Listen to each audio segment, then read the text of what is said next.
श्रीराम समर्थ 24 डिसेंबरचे प्रवचन. अनन्यतेशिवाय भगवंताची प्राप्ती नाही. सत्पुरुषाजवळ राहून मनुष्य जर आज्ञापालन शिकला नाही तर तो काही शिकला नाही. जो आज्ञापालन करेल त्यालाही भोग भोगावे लागतील हे खरे, परंतु ते आपल्या सोयीने भोगण्याची व्यवस्था होईल. प्रारब्धाचा जोर मोठा विलक्षण आहे. भोग येण्याचा समय आला म्हणजे तो बुद्धीवर परिणाम करतो. तिथे आपण सावध राहून सत्पुरुषाच्या सांगण्याप्रमाणेच वागलो तर प्रारब्धाचा जोर मंदावल्या वाचून राहणार नाही. प्रारब्धाने बुद्धीमध्ये काहीही विचार उत्पन्न झाले तरी त्याप्रमाणे वागणे अथवा न वागणे हे आपल्या हातामध्ये आहे. आणि म्हणून तर मनुष्य हा श्रेष्ठ आहे. बुद्धीला आवरण्याची युक्ती साधायला आज्ञापालन ही सर्वोत्कृष्ट साधन समजावे. विकार हे काही मुळात टाकाऊ नाहीत, ते भगवंतानेच दिले आहेत, म्हणून जीवनात त्यांना योग्य स्थान असेलच असेल. किंबहुना व्यवहारामध्ये विकारांनी जरूर आहे.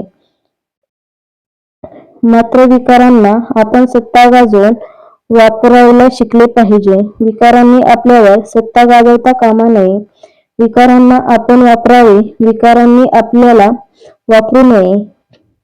पहिल्याने प्रपंचातली वस्तू हवी म्हणून भगवंतावर प्रेम करायला लागावे. चिकाटीने ते प्रेम वाढवावे, म्हणजे नंतर वस्तूंचे महत्त्व निघून जाते आणि भगवंत तेवढा शिल्लक उरतो. भगवंताला एकदा धरला की कोणत्याही परिस्थितीमध्ये त्याला सोडू नये. त्याचे नाम घेतल्याने ते साधते, म्हणून नाम घेत जा असे मी सतत सांगत असतो.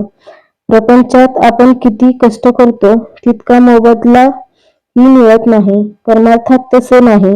परमार्थ जितका करावा तितके तितके समाधान अधिकाधिक असते. ज्ञानमार्ग असो किंवा भक्तिमार्ग असो, खरा मी कोण हे ओळखण्यासाठीच सर्व साधने असतात.